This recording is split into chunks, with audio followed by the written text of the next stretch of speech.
Bonjour à tous, une signature et vous est à Peugeot aujourd'hui, aux côtés d'Isoline Fontanil. Bonjour Isoline. Bonjour à tous. Alors aujourd'hui nous allons faire une émission un peu différente et j'espère intéressante pour vous. Isoline, tu es centenière. Oui, je suis centenière depuis 25 ans. Waouh.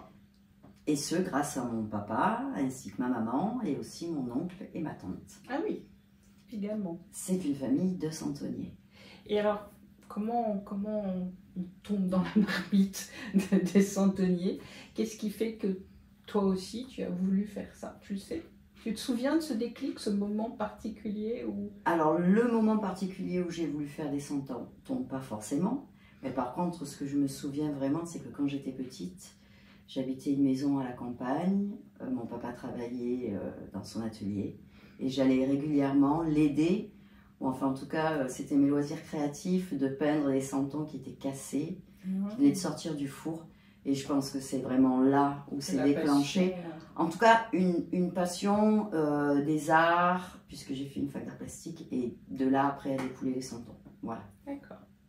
Et donc, je vais quand même regarder... ce qu'on peut voir effectivement, c'est quelqu'un qui a une belle part de créativité, mais on a l'impression que, alors ce que je vois est magnifique, hein, partout autour de moi, mais on a le sentiment que tu as un besoin d'être cadré, d'être dans un cadre pour cette créativité. Effectivement, oui. C'est-à-dire que je me rends compte que chaque fois qu'on pouvait me donner des sujets libres en fac d'art plastique, pour moi, ça ne m'intéressait pas. L'intérêt, c'est vraiment être, et je suis un peu pareil dans la vie, c'est me mettre dans un cadre pour pouvoir trouver une liberté dans ce cadre. Et les santons, et surtout la façon dont je fais ces santons, de façon très traditionnelle, me donne un cadre et me permet d'autant plus d'être libre. Je comprends. Mais c'est exactement ce que tu laisse ressentir dans cette signature. Alors, il y a ce que je peux montrer, hein, une signature un peu particulière avec 3 petits points. Et ces 3 petits points, Isoline, me laisse à penser que tu es quelqu'un qui n'aime pas que les choses soient statiques. Tu as besoin d'un cadre, mais tu ne peux pas supporter l'idée que c'est comme ça et pas autrement. Exactement. Bizarrement. Oui, oui. Oui, oui. Même s'il me faut un cadre et que je suis toujours à la recherche de rigueur, parce que je suis quelqu'un de très désordonné, et j'ai besoin de me donner ce cap d'être dans une rigueur et une organisation, il faut toujours que ça avance. Il faut toujours, en tout cas, que ça soit en mouvement. Ça avance pas forcément, mais c'est souvent en mouvement. Ouais. Mais ça, on sent que c'est nécessaire. Alors, qu'est-ce que c'est le métier de centenier finalement? Parce qu'il y a peut-être beaucoup de gens qui ne connaissent pas. Alors, le métier de centenier, en fait, ça va être créer des personnages qui vont être présentés lors de la crèche, c'est-à-dire à Noël. Et c'est surtout travailler toute l'année pour pouvoir présenter ces santons à la période de Noël à partir du mois de septembre-octobre. Quand tu me demandes qu'est-ce que ce sont les santons, est-ce que tu penses qu'il y a des personnes qui ne connaissent pas la petite figurine en argile Si, je pense. Mais le mot centenier, tout le monde le connaît. Voilà, alors les centeniers, il faut savoir qu'il y a 2 types de centeniers. Il va y avoir les centeniers qui vont s'occuper des personnages et des animaux. Un vrai centenier doit travailler avec de l'argile, ça c'est très important, et pas avec de la résine. Et puis on a aussi dans notre métier les accessoiristes, parce que tout le monde ne sait pas faire des bâtiments. Et aujourd'hui, dans les crèches de Provence, c'est autant avant il y avait uniquement une étable avec les santons. Maintenant ça s'est énormément élargi sur le village provençal et la création de ce village, donc il faut des bâtiments. Donc il y a les centeniers et il y a les accessoiristes. Et on se retrouve tous à la période de Noël, à partir du mois d'octobre, sur les salons de centeniers. Il y en a beaucoup. Et c'est une tradition qui est très vivace, parce qu'il y a des passionnés, des collectionneurs, et des familles qui ne passeraient pas Noël sans leur crèche. Sans leur crèche, exactement. On entend souvent des gens dire « J'ai récupéré la crèche que j'ai toujours connue dans mon enfance, chez mon grand-père, chez mon arrière-grand-mère, que sais-je. » C'est vraiment quelque chose qui est très ancré, en France en tout cas. Je ne sais pas comment ça se passe pour l'étranger. Alors, à l'étranger, c'est complètement différent parce que le santon provençal, ça reste une particularité très ancrée dans cette région. Mais en Espagne, bien sûr, il y a des crèches. En Italie, n'en parlons pas. Mais par contre, ce ne sont pas des santons provençaux qui vont venir se lier aux santons italiens ou catalans ou espagnols. Par contre, cette diversité de santons et de santonniers différents ainsi que d'époque est très présent dans les crèches familiales en Provence. Et comme tu le dis très justement, le carton où il y a les santons, même si le petit Jésus il a perdu ses 2 bras, et c'est pas grave. Voilà. Exactement. Alors, je voudrais savoir ce qu'il a bien pu se passer l'année de tes 2 ans, 3 ans, pardon. Eh c'est peut-être la période où justement j'ai rencontré les santons. Ouais. Okay. Parce que c'est vraiment une période importante et on sent que quelque chose s'est ancré, enquisté en toi. Elle ne t'a plus jamais quitté. Alors, il y a un autre événement. Il y a mon entrée en maternelle, je pense. C'est peut-être mon entrée. Ça s'est très mal passé. Parce que justement, j'habitais dans ce petit village où il y avait 150 habitants. Et on était. Enfin, j'étais seule au monde dans mon jardin avec mon chat, mon papa, ma maman. Et on vivait un peu en autarcie, on va dire. Et à mon arrivée dans une école à Bagnols-sur-Cèze, j'ai encore des visions de maîtresse et de cours où je me sentais complètement perdue.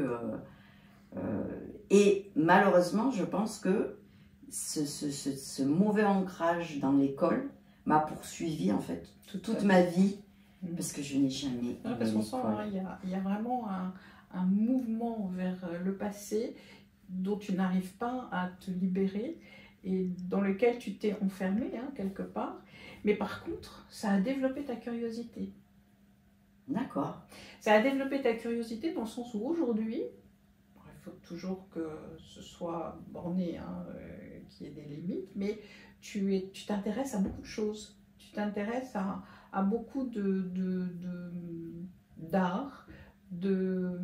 On a l'impression que tu as besoin de te nourrir de l'extérieur en permanence. Tout à fait. Alors par contre, je vais papillonner, je vais peut-être pas aller vraiment dans la profondeur, mais je suis quelqu'un au départ qui est intéressé par toutes les choses. Après, je peux très vite lâcher, mais je suis une passionnée, donc la moindre chose fait que voilà. Et c'est vrai que je suis aussi, et c'est très pertinent ce que tu dis, je suis vraiment étonnée qu'on arrive à lire à partir de 3 petits traits, tout ce genre de choses. Je suis aussi très portée sur le passé, en fait. J'ai toujours beaucoup de nostalgie. Il y a des gens qui ne voient que le devant. Moi, je suis beaucoup portée par le passé. Et c'est pas forcément... des fois, c'est très bien, des fois c'est pas le cas. Mais c'est vrai que malheureusement, ce qu'il faut dire quand même, c'est que ce passé t'a nourri. Il t'a nourri, par contre, il y a eu un événement autour de tes 2 ans et demi, qui a marqué la fin de quelque chose pour tes parents. Et cette fin de quelque chose est peut-être l'explication de cette autarcie, ce besoin d'autarcie. Alors, est-ce qu'il y avait déjà eu d'autres choses avant qui étaient là? Mais il y a à un moment donné un espace qui se réduit à la suite de la fin de quelque chose. Et toi, à l'intérieur de cet espace qu'ils t'ont offert, tu as été extrêmement nourri d'amour. Ça a été très important. Et du coup, tu as pu tenir et avancer. Mais toujours avec cette réserve, qu'est-ce qui va se passer? Qu'est-ce qu'il va y avoir?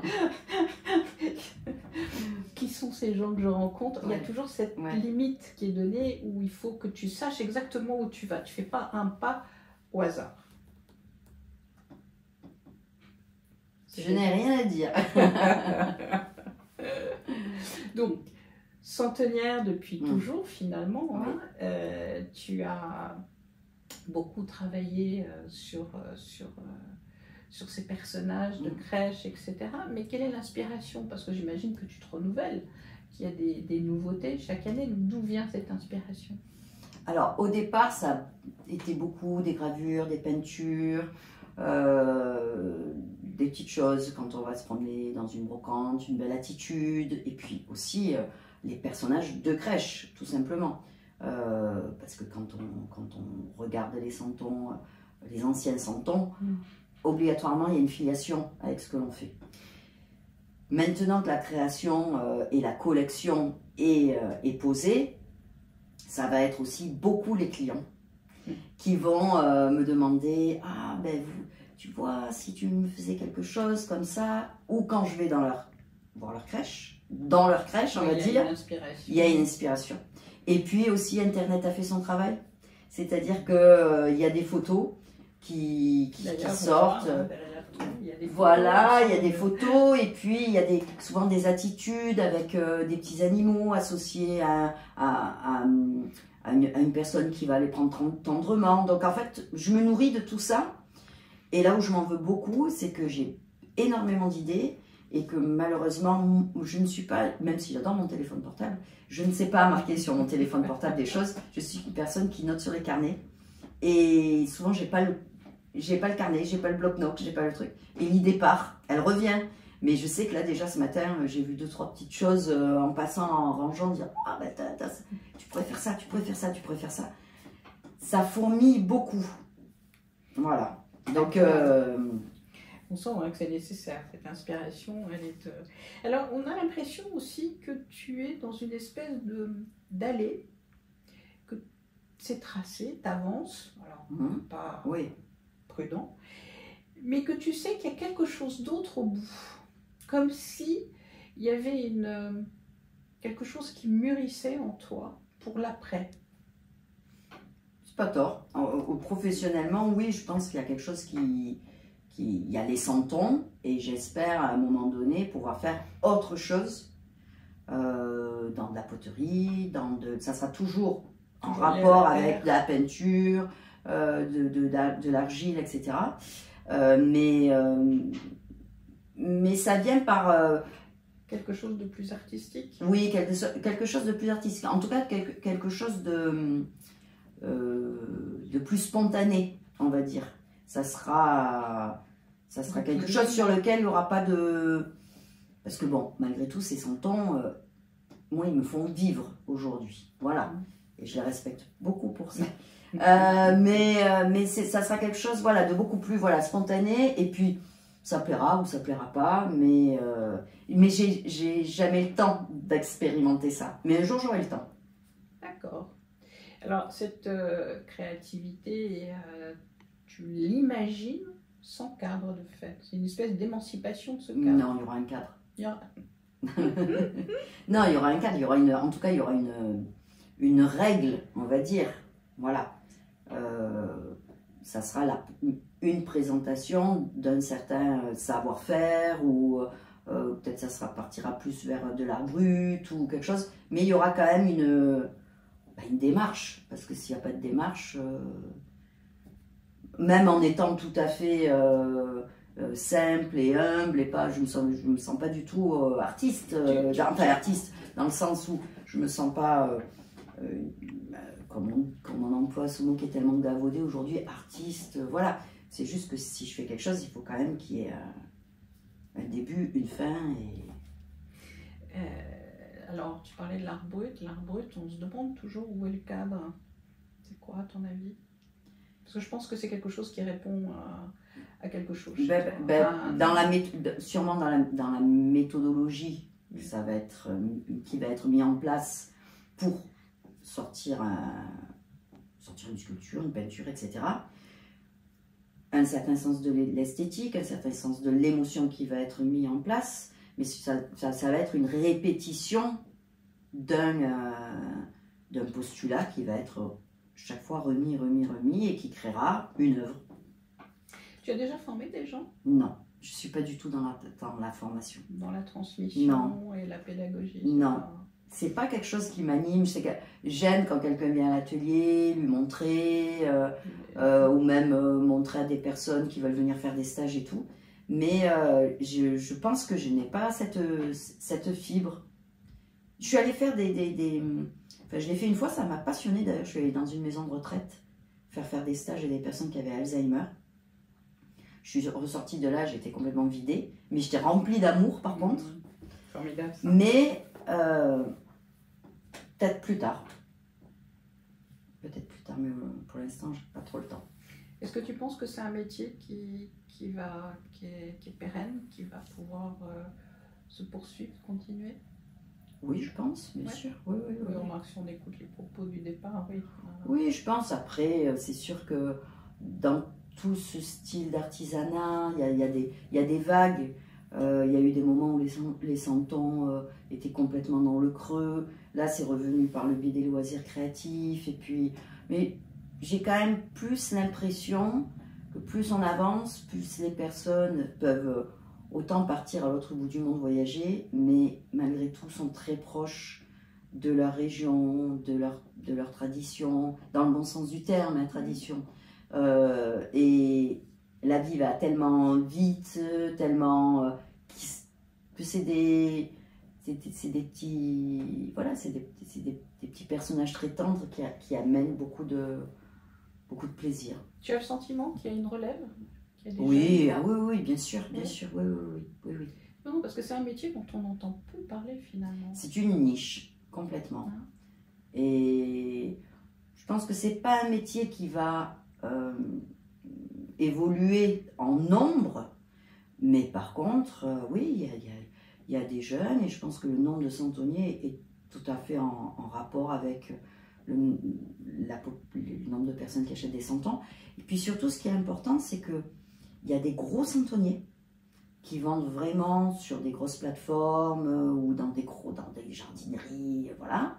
Il y a des santonniers moyens et il y a des petits santonniers et des micro-santonniers. Donc, il y a, voilà, c'est ce qui montre que ce métier va pouvoir s'inscrire encore dans le temps. C'est qu'à toutes les échelles, il peut fonctionner. D'accord. Alors, ces grands santonniers qui sont diffusés dans les grandes surfaces, tu en penses quoi, toi? Tu vas pas oser dire. Non, parce que souvent, moi je vois qu'il y a beaucoup de personnes qui m'achètent des santons qui, dans un premier temps, ont commencé par ce style de santonnier. Ça leur a plu, et de là, eh ben, ils sont venus au santonnier beaucoup plus pointu. Donc, bah oui, quand on commence à pratiquer un sport, on va à Décathlon. Voilà. Donc, non, moi, il ne me gêne pas du tout du moment que le santon est en argile, déjà. Que s'est-il passé entre tes 16 et tes 18 ans? Entre mes 16 et mes 18 ans. On a l'impression que 16 ans est l'ouverture de quelque chose et il faut attendre. Enfin, il y a une espèce d'attente jusqu'à 18 ans. Et ça ouvre sur quelque chose. Alors, il faut savoir que moi, j'ai deux passions. J'ai le santon et tout ce qui est argile, peinture, tout ça. Mais j'ai aussi l'équitation. Voilà. Et donc, je pense que c'est peut-être à ce moment-là, à 16 ans, j'avais plus de cheval. Et à 18 ans, je pense que j'avais une nouvelle jument. Je pense que ça doit être ça. C'est ce qui me paraît le plus... voilà. C'est l'équitation, comment de l'équitation classique. Classique. Ouais, de l'équitation classique. Ok. Qu'est-ce que tu conseilles à un jeune qui veut démarrer? Quelle est la meilleure filière, à ton avis? Pour faire du santon? Oui. Ben déjà qu'ils prennent des cours de dessin, de modelage aux beaux-arts, peut-être, c'est peut-être le mieux, parce que c'est ça à la base. Et après, le mieux, c'est qu'ils se forment auprès d'un santonnier, en lui disant que c'est vraiment quelqu'un qui... Il y a des écoles? Je crois qu'il y a une école à Aubagne, oui. Oui, qui apprend le moulage, c'est les ateliers Thérèse Neveu, je crois, qui font ça. Mais le mieux, c'est être proche d'un santonnier de façon à pouvoir poursuivre. Mais il y a aussi beaucoup de santonniers qui sont sur la fin et qui souhaiteraient sûrement vendre, parce que les collections de moules se revendent en fait. J'imagine. Et donc, ça peut être intéressant de passer directement par les santonniers. Je comprends. Tu me parles de l'équitation, une passion, deuxième passion. Tu en fais quelque chose aujourd'hui? Tu as Alors non, malheureusement, je monte plus. Mes chevaux sont partis vers l'au-delà. Et puis, pour être centonnier, il faut faire quand même attention à ses mains. Voilà. Donc, je monte plus, mais c'est je suis coupée en deux, quoi. Voilà. Je comprends. Donc, aujourd'hui, tu es centenière à plein temps. Enfin, ça fait 25 ans, tu nous as dit que tu fais ça, hein, mais tu ne fais que ça. Et qu'est-ce qui te meut le plus dans ce travail-là? Ce qui est intéressant, c'est que déjà, il y a de la pression. Voilà. Ben, moi, j'ai besoin de pression quand même. Je travaille toute seule, donc ça aussi, je m'organise comme je veux. Donc, je suis malgré tout dans le cadre de l'année. Donc, cette période de modelage, après cette période de peinture. Et puis, ce qui est super, c'est qu'après, il y a la période de vente et de relation avec les clients, mais qui va être sur 3-4 mois. Donc, il y a du bon et du mauvais. Il faut faire son chiffre en très peu de temps, mais en même temps, on a ce plaisir de revoir et d'être sur les salons et de se régaler, alors que peut-être si on y était toute l'année, on se lasserait un peu. Donc voilà, il y a ce rythme de l'année qui est à la fois... on tombe dans une semi-dépression quand on attaque le mois de janvier, qu'on se dit qu'il faut tout refaire. Et puis après, il y a voilà, faut avancer, quoi. Et seule, tu arrives à répondre à toutes tes commandes? Non. Non, je n'arrive pas à faire tout ce que je veux. Comment fait-on dans ces cas-là? Ben, on travaille plus, on a des clients sympas qui ont dit ben, cette année vous m'avez commandé ça, mais ils me connaissent. Et puis non, en règle générale, vraiment, je fais en sorte qu'ils aient tous leurs commandes. C'est plus au niveau du stock des fois où j'arrive pas à faire ce que je veux faire parce que le temps passé sur les santons, sur mes santons, il y a énormément de travail de modelage, de peinture. Il n'y a aucun santon qui sort de l'atelier sans avoir le petit soulier verni, la petite pommette, le petit truc. Je suis de plus en plus perfectionniste. Donc ben, tout ça, ça prend du temps. Et puis même si je travaille avec un chronomètre, je ne le regarde pas. Voilà. Dernière chose, est-ce que tu te souviens de pourquoi en 87, il y a quelque chose qui n'aboutit pas? Et ça restait en... Comme 87, tu as donc 14 ans. Et c'est resté en toi comme quelque chose d'inachevé. C'est très rigolo. C'est quelque chose qui va paraître complètement voilà, futile. 87, c'est 2 ans après 85. Je sais que on retourne au poney. Hein. Là, c'est même pas le cheval, c'est le poney. Je pense qu'en 87, je ne suis pas allée au championnat de France avec mon poney. Alors que j'étais qualifiée. D'accord. Et voilà. tu n'es pas allée. Il n'y avait plus de boxe pour les poneys et c'était compliqué d'aller jusqu'à Compiègne. D'accord. Voilà. Mais je pense sincèrement que c'est ça. Hein. C'est pas... J'imagine c'est important pour une jeune fille. Ah oui. Surtout si tu es sélectionnée. Enfin, oui. Non, mais je pense que c'est ça. Puis mon poney avait ses chances, donc voilà, je pense que ça doit être ça. D'accord. Oui, donc c'est une vraie parce que c'est pas vu les résultats scolaires que j'avais, c'est pas ça. Donc finalement, l'école c'est pas si important que ça. Elle apprend, elle formate, hein, elle apprend. Non, je vais pas dire formater parce que c'est justement le mauvais côté. Elle apprend des choses, elle permet une ouverture d'esprit, mais finalement, on peut s'en sortir sans ça. Oui, mais j'ai été très longtemps, même maintenant, hein, heureusement justement que j'avais l'équitation à côté, qui m'a permis de m'épanouir, me sentir bien, etc. Parce que je n'étais pas une mauvaise élève, mais vous savez, l'élève moyenne qui reste moyenne. Et c'est très dévalorisant en fait. Ah mais oui, parce que obligatoirement, quand on a des pas catastrophiques, mais des mauvais résultats, on met un tel poids et un tel intérêt, et c'est vrai, c'est normal. Enfin, j'aurais aimé être une bonne élève, mais je préférais galoper les poneys. Je comprends. Et c'est pas mieux aujourd'hui d'entendre dire que tu es une très grande centenière avec beaucoup de talent? Je n'en ai pas du tout Enfin, je Tu ne veux vois dire pas. que tu n'as pas conscience? Non, ah oui, si, je pense que Ah oui, oui. donc ça t'a bien dévalorisé les Oui, oui. Non, non, non, non, moi sincèrement, hein, je fais ce que je peux et j'ai toujours pas confiance en moi et c'est ce qui me fait peut-être avancer en fait.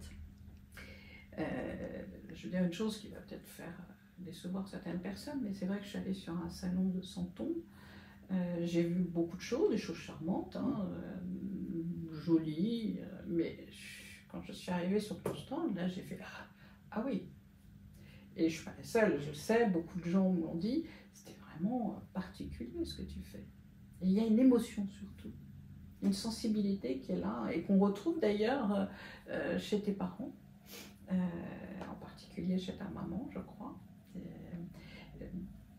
L'émotion, c'est ce qui passe. Ben c'est ce qui me fait le plus plaisir en fait.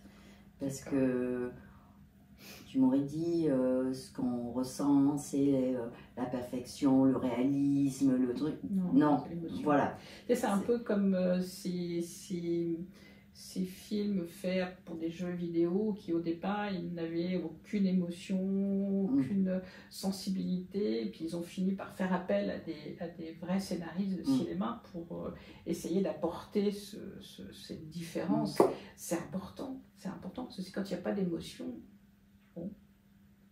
Alors, ce qui est génial, c'est que justement dans les santons, il y a des personnes qui font des santons basiques, on va dire, mais il y a un renouveau de ce santon et ce que tu peux ressentir devant mon stand, tu peux aussi le ressentir chez d'autres santonniers que tu ne connais pas.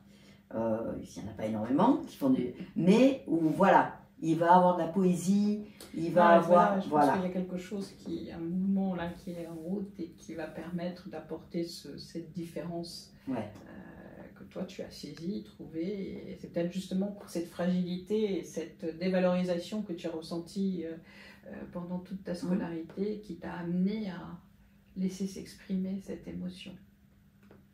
Peut-être. Je pense. Ouais. En tout cas, merci Iseline. Petit mot, quelque chose que tu as envie de dire? Écoutez, non, à part le fait que si on a une passion, même si on n'en fait pas son métier, il faut la vivre au maximum parce que dans la vie, quelle chance d'être passionné, quoi. Quelle chance d'aimer, même si sa passion, ça va être les Playmobil, et mettez-vous à fond dans les Playmobil, quoi. Et tu as eu la chance d'avoir des parents qui étaient à l'écoute et qui ont accepté, bon, c'est vrai que c'était leur métier, mais ils ont surtout entendu cette souffrance et t'ont permis d'aller vers ce que tu aimais, et ça c'est important. Surtout qu'à un moment donné, je voulais devenir jockey quand même, et ils m'ont laissé partir travailler dans une écurie de chevaux de course à un moment donné où il y avait très très peu de filles. Donc ça par contre, ça a été quelque chose d'extraordinaire, c'est que mes parents, ils m'ont toujours dit, et mon père en particulier m'a toujours dit, tu feras, du moment que ça te plaît, tu feras ce que tu voudras. C'est un cadeau extraordinaire et une preuve d'amour fabuleuse. Ok. Voilà, j'espère que cette interview vous a intéressé, vous a permis de découvrir un métier centenière qui est quand même étonnant. À bientôt. À bientôt.